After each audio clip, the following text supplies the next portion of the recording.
교회력으로 예수님이 부활하시기 전 40일을 사순절이라고, 주일을 뺀 평일 40일 기간을 이 사순절 기간으로 지내고 있는데, 요즘 세상의 문화가 이 사순절을 지키는데 장애 요인이 너무 많아서 매우 어렵습니다. 성경에는 없는 이 절기는 다른 때보다도 이때 이 주님의 고난을 더 많이 기억하며 살자 하는 뜻으로 주후 325년부터 거의 한 1700여 년 교회가 정한 절기 중에 하나로 잘 지켜지고 있습니다. 특히 이제 제가 목회하는 우리 교회는 사순절의 의미를 언제나 깊이 새기면서 이 여정을 지나고 있어요. 제가 주보에도 적었고 또 문자로도 드렸지만 제 어린 시절 친구들 가운데는 현재 교회 안 다니고 천주교인으로, 근데 모처럼 그 친구들이 만난 자리에서 천주교인인 친구가 자기네 성당에서는 이 사순절을 만나서 술 안 마시기 운동을 한다. 사순절 기간 절주를 한다는 거예요. 근데 거기는 음주나 흡연이나 이거 양성화되어 있으니까 그래서 그런 것도 참 의미 있는 시간이다 하는 얘기들을 나누기도 했어요. 어떻든 사순절 기간을 좀 의미 있게 지내는 의미에서 나도 무언가 절제하면서 이 기간을 지낸다 하는 것은 좋은 일이라 여겨집니다. 오늘 성경 말씀은 21절부터 읽었는데 그 바로 윗부분에 보면은 그 유명한 베드로의 신앙 고백이 나오고 있어요. 예수님에게 훈련받은 제자들은 시간적으로 약 한 3년째가 접어들기 때문에 예수님은 제자들에게 심각하고 아주 본질적인 질문을 해서 영적인 시험을 한번 치르게 되어집니다. 세상 사람들이 나를 누구라 하느냐, 딱 한 문제, 이 시험지를 내셨어요. 제자들이 답안지를 제출했는데 모두가 다 낙제 점수예요. 물론 다른 사람들이 그럽니다라는 말로 말하는 거지만 예수님은 그래도 혹여 자기들의 좋은 변호가 있지 않겠나 하는 기대를 하셨을 것 같아요. 어떤 사람은 세례 요한이라 합니다. 어떤 사람은 엘리야라 합니다. 어떤 사람은 예레미야라고 하고요. 또한 많은 선지자 중에 한 사람이라고 말하기도 하더라고요. 좀 실망하신 예수님께서 다음 질문을 하셔요. 어쩌면 저는 이 질문이 예정에 없는 질문이 아닐까. 왜? 제자들이 좀 더 자기들의 고백을 더해서 잘 고백했다고 하면 그 다음 질문을 안 하셨을 거예요. 그러나 너무 실망이 되니까 그러면 너희들이 직접 대답해봐라. 세상 사람들이 아닌 너희들의 고백은 무엇이냐라고 물으셨어요. 그때 정답이 하나 나왔어요. 베드로의 신앙 고백입니다. 주는 그리스도시요 살아계신 하나님의 아들이십니다. 아주 100점짜리 정답이 나왔습니다. 그래서 예수님은 그 자리에서 우등생 상을 줍니다. 내가 천국 열쇠를 네게 주리니 네가 땅에서 무엇이든지 매면 하늘에서도 매일 것이요 내가 땅에서 무엇이든지 풀면 하늘에서도 풀리리라.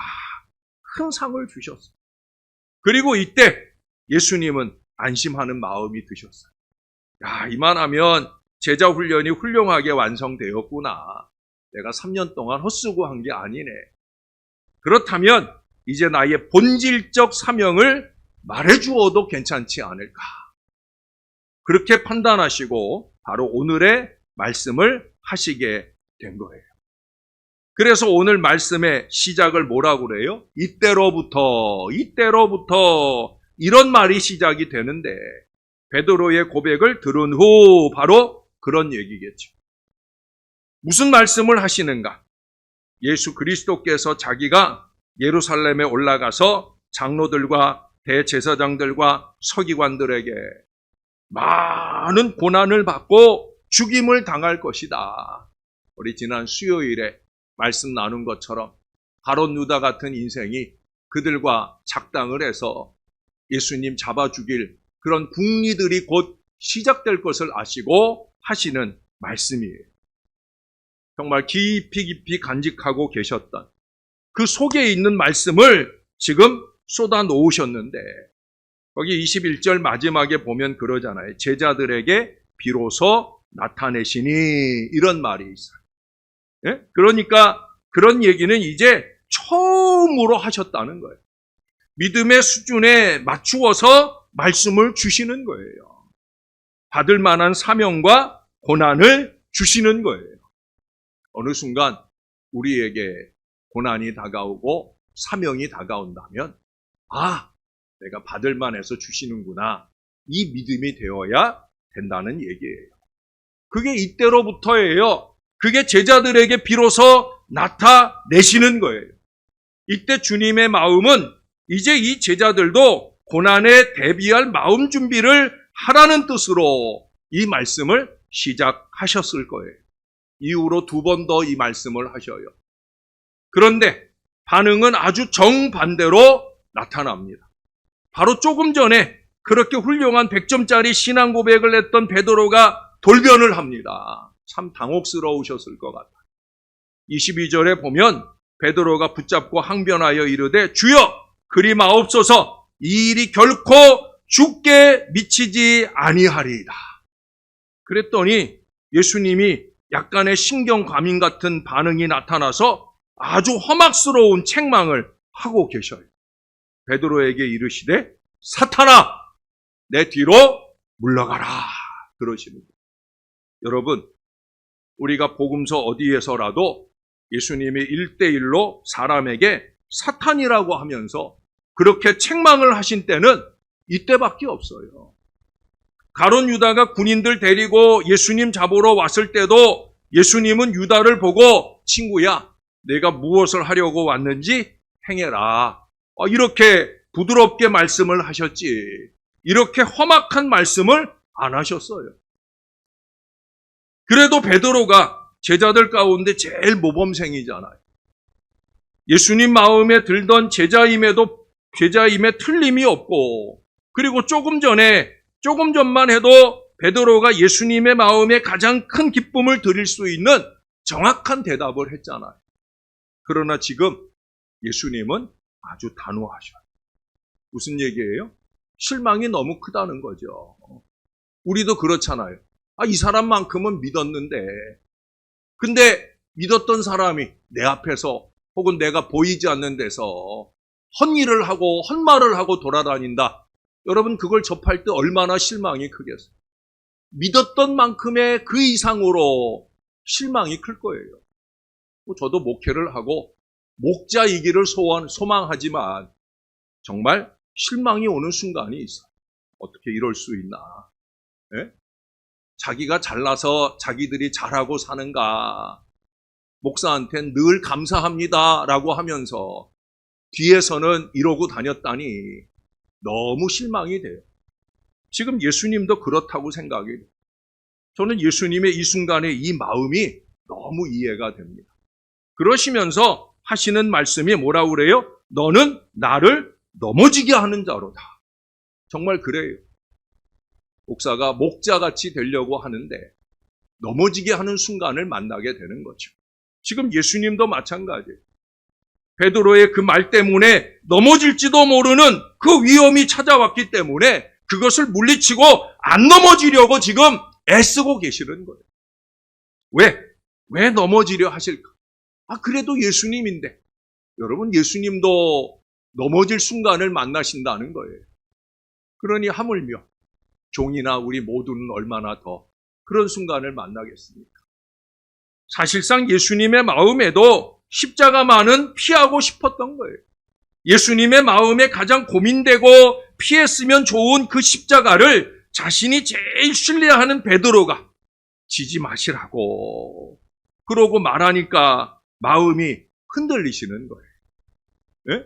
사람은 사람에게 악한 마음, 악독한 마음을 가지고 넘어지게 하려고 애를 쓰지만 지금 베드로는 솔직히 말하면 예수님을 위하는 마음도 없지 않아 있어서 그래서 이 예수님의 마음이 흔들리는 거예요. 인간적으로 베드로의 의견을 받아들이고 싶은 마음이 없지 않기 때문에 넘어질 듯한 그 느낌이 지금 있으시다는 거예요.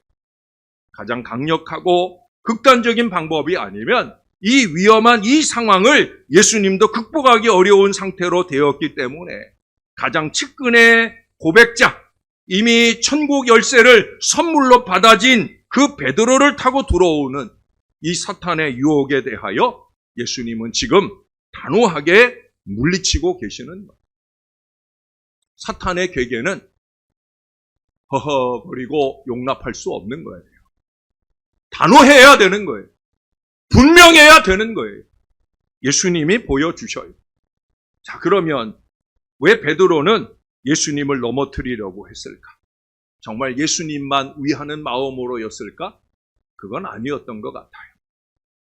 자기도 그 길만은 가고 싶지 않은 생각 때문에. 거기 25절에 그러잖아요. 누구든지 제 목숨을 구원하고자 하면 잃을 것이요. 누구든지 나를 위하여 제 목숨을 잃으면 찾으리라. 나더라도 죽자는 얘기다. 예? 그게 충격으로 다가오고 있다는 거죠. 실제로 베드로는 지금 출세의 꿈이 있는 거예요. 갈릴리를 떠나본 적이 없는 가난한 어부가 조상이 물려준 낡은 조각배 한 척에 수십 군데 찢어진 그 그물 하나로 고기 잡아서 간신히 생계를 유지하다가 그러다가 영세 어민으로서의 삶을 뒤로하고 이제는 예수님을 따라 나선 후에 그래도 그의 눈에 뭔가 보이기 시작했거든요. 예수님이 왕이 된다는 소문도 무성하고 자기에 대한 신뢰도도 매우 충분한 것 같이 보이고 자, 이대로 가면 뭔가 보장된 출세 자리가 보였던 거예요. 그런 희망찬 베드로 앞에 지금 예수님께서 고난당하고 죽어버린다니까. 그러면 나도 죽으란 말인가? 이 일이 결코 죽게 미치지 아니하리이다. 아니, 이 일이 결코 내게 미치지 아니하리이다. 이기와 욕심에 찌든 인생들은 내게 그걸 용납하기가 어려운 거예요. 실제적으로 이때 베드로가 예수님에게 듣고 싶었던 말은 뭐겠습니까? 내가 이제 예루살렘에 올라가서 하나님이 내게 허락해 주신 그 권세로 유대인의 왕이 되겠다. 그리고 이 민족이 그토록 소원하고 있는 이 로마로부터 국권 회복을 내가 이룩할 것이다. 이제 너희들은 나의 이 위대한 민족적 거사에 적극적으로 동참해 주기 바란다. 내가 통치자의 자리에 앉을 때 그때 너희는 이 나라의 12 국무위원이 될 것이다. 내가 약속하겠다. 여러분, 아마 이런 말을 듣고 싶지 않았겠어요? 그걸 기대하고 지금까지 예수님을 열심으로 따랐던 건데 그런데 지금까지는 온갖 고생을 했어도 이제 남은 일이 기대가 되었었는데 근데 지금까지 그렇게 괴로운 신경전을 벌리면서 투쟁하여 오던 그 사회의 지도급 인사들인 그들이 가장 미워하고 있는 그 장로들과 대제사장 서기관들에게 잡혀서 고통을 당하시고 그들에게 죽임을 당하여 죽어버린다고 하니까 세상에 이런 슬픈 패배가 또 있다는 말인가? 그럼 우리들은 도대체 어떻게 하라는 말인가? 이것만은 절대 안 되겠습니다. 지금 그 얘기를 하는 거예요. 사실 인간적으로 보면 이기나 욕심에 찌든 우리의 마음 상태로 보면 더욱더 이 베드로의 마음을 우리가 충분히 이해할 수 있는 그런 항변이라고 생각이 되어집니다. 저만 그런가요? 여러분은 어떠십니까? 그런데 그런 제자들에게 예수님은 더욱더 괴로운 말씀을 또 하나 주시고 있어요. 24절에 보면 이에 제자들에게 이르시되 누구든지 나를 따라오려거든 자기를 부인하고 자기 십자가를 지고 나를 따를 것이니라.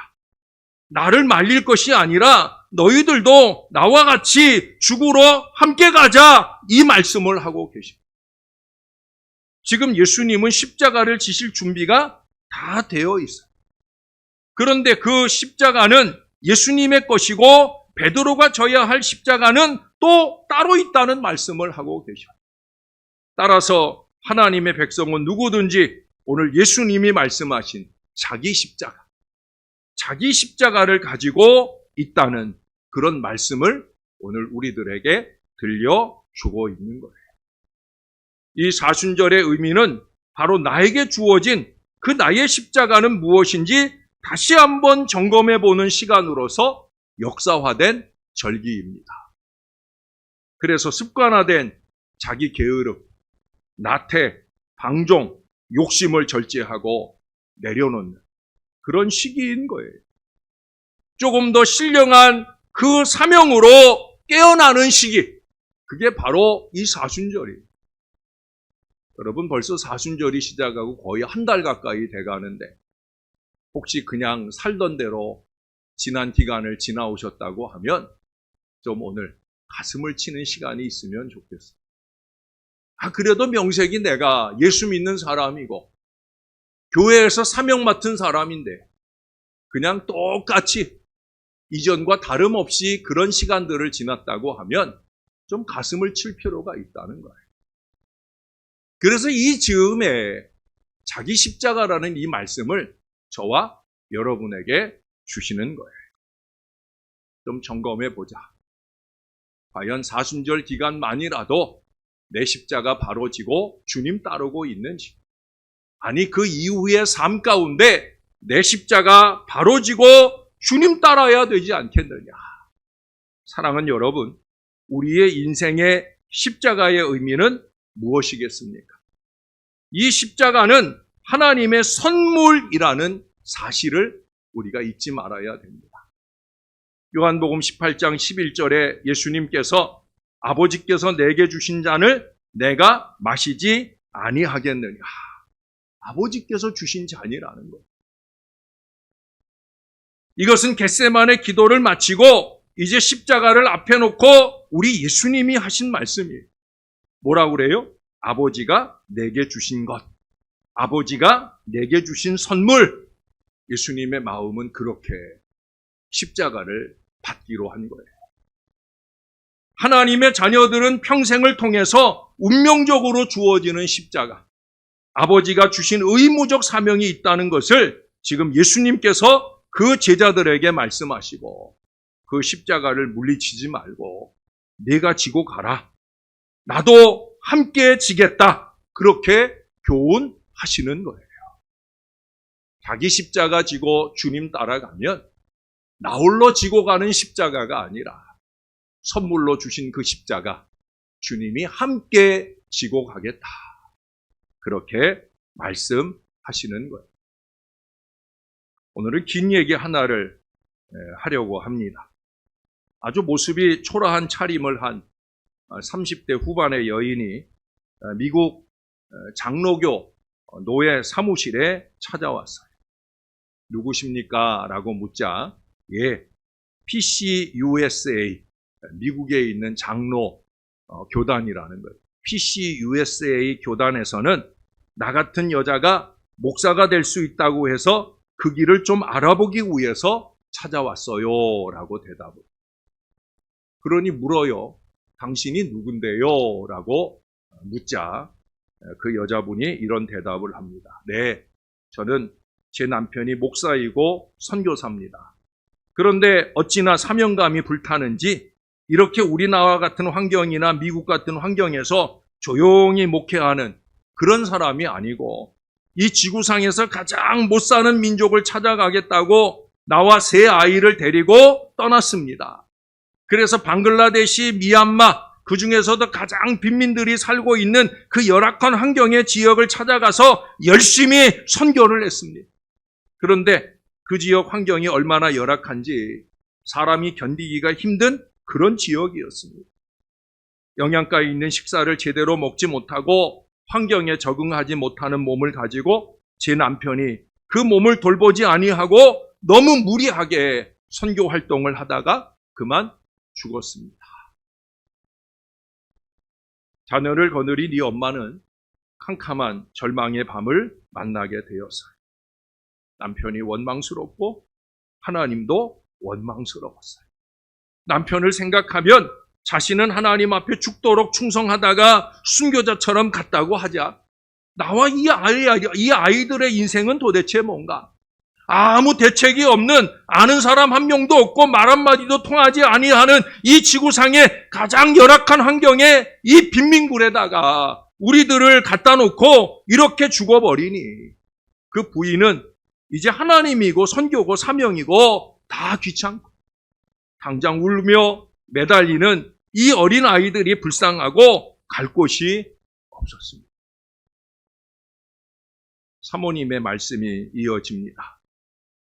그 절망의 한을 가슴에 안고 할 수 없이 그곳에다가 남편 무덤을 만들고 어린아이들 셋 데리고 그 남편 무덤 옆에서 쥐어 뜯으면서 한없는 통곡을 하고 있을 때 그때 나의 귀에 무엇인가가 들려왔습니다.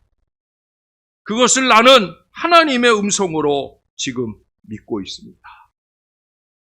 너도 이 땅에서 죽어 지금 우는 그 자리 내 남편 곁에 묻혀라. 이 소리였습니다.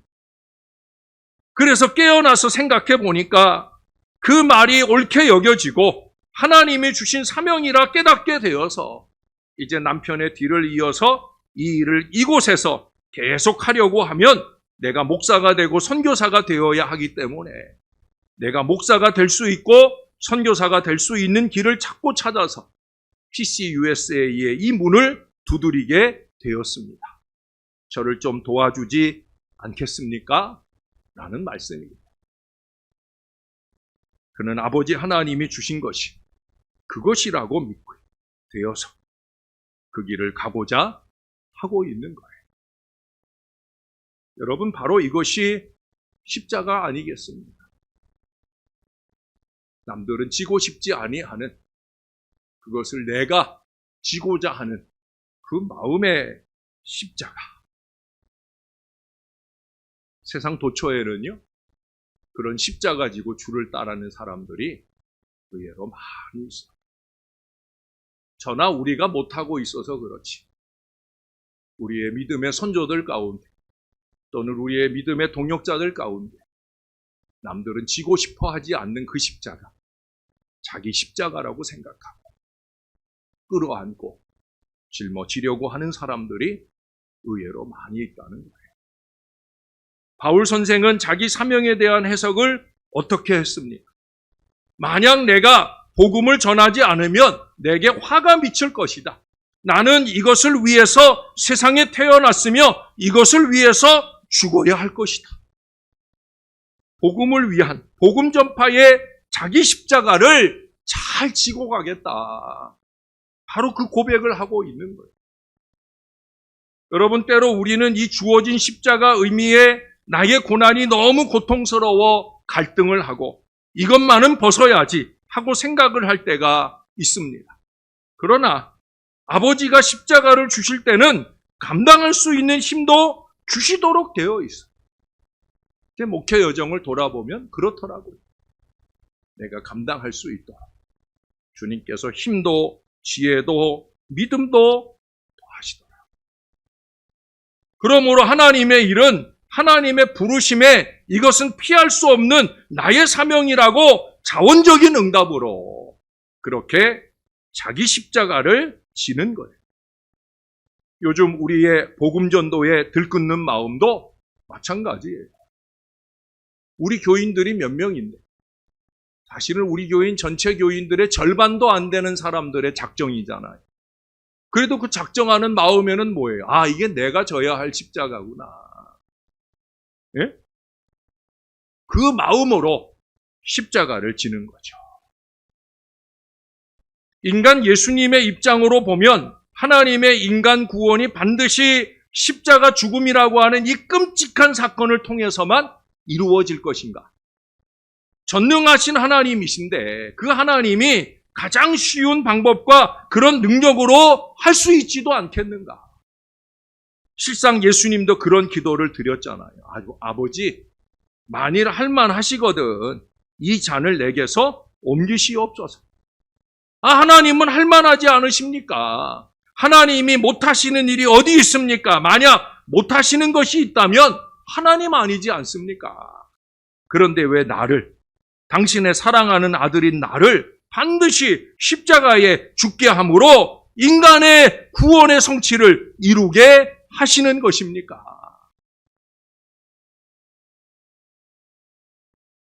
그러나 예수님의 결론은 무엇이었죠? 아버지의 뜻대로 하겠습니다. 십자가를 지겠습니다. 마지못해 지는 게 아니라 기쁘게 지고 가겠습니다. 사랑하는 여러분, 오늘 우리들의 신앙 갈등도 마찬가지예요. 내가 하나님의 자녀로 태어나서 평생을 통해서 하나님을 위해 살고 몸과 마음과 시간과 물질까지 열심히 헌신적으로 수고를 하는데 하나님은 무엇 때문에 나에게 또 이 고난의 십자가를 주시는 겁니까? 네? 부족한 저도 우리들이 대부분 자꾸 이런 투정을 주님 앞에 드릴 때가 많이 있죠. 이 신앙적 갈등이 찾아오곤 합니다. 이 부분은 하나님의 섭리라 우리는 고백해야 되는 거예요. 그래, 내 마음에는 그렇게 하는 것이 좋을 것 같지만은 내 생각은 네 생각하고 다르다. 고난 힘들고 어려워도 그 십자가 벗지 말고 그 십자가 지고 잘 갔으면 좋겠다. 여러분, 이게 하나님의 생각으로 우리들에게 말씀되어집니다. 왜 그렇습니까? 십자가잖아요. 네? 십자가니까. 쉬우면, 고난이 없다면 그건 십자가가 아닌 거지요. 그렇잖아요? 누구라도 쉽게 할 수 있는 일이라면 그건 십자가 아닌 거지요. 아무나 질 수 없고 또 아무나 지고 싶어 하지 않으니까. 그러니까 십자가지요. 우리가 아니면 안 되는 일이니까 우리에게, 나에게 짊어주시는 십자가지요. 우리 하나님의 뜻대로 우리 예수님처럼 기쁘게 자기 십자가를 지고 주를 따라가는, 무엇보다 복음 예수 증거의 이 십자가를 힘차게 지고 남은 사신절 기간, 아니 그 이후에 우리의 신앙 여정 동안에 내 십자가 바로 지고 주님을 잘 따라가는 저와 여러분의 불같은 신앙이 다 되시기를, 우리보다 앞장서 우리의 모델로 십자가 지고 이기고 승리하신 우리 주 예수님의 이름으로 간절히 축원합니다. 기도하겠습니다. 참 좋으신 아버지, 우리 주 예수님 이 땅에 보내주셔서 우리를 구원하실 십자가 잘 지고 가게 하시고 십자가에 달려 죽으시며 부활의 승리를 이루게 해주신 것 감사합니다. 주님이 이기셨으니 우리도 이길 수 있는 줄로 믿고 우리에게 주어진 자기 십자가, 특별히 최근래 복음전도의 이 십자가 지고 주님을 제대로 잘 따라가는 우리 하나님의 사람들이 될 수 있기를 소원합니다. 부족한 저희들의 마음을 다잡아 내 십자가 무엇인지 분별하게 도와주시고 사순절에 짊어져야 할 십자가 제대로 잘 짊어지고 사순절 이후에 우리의 남은 여정 동안에 짊어져야 할 자기 십자가 잘 짊어지고 우리 주님을 따라가는 하나님의 사람들 꼭 되게 우리를 도와 주시옵소서. 감사합니다. 예수님 이름으로 기도합니다. 아멘.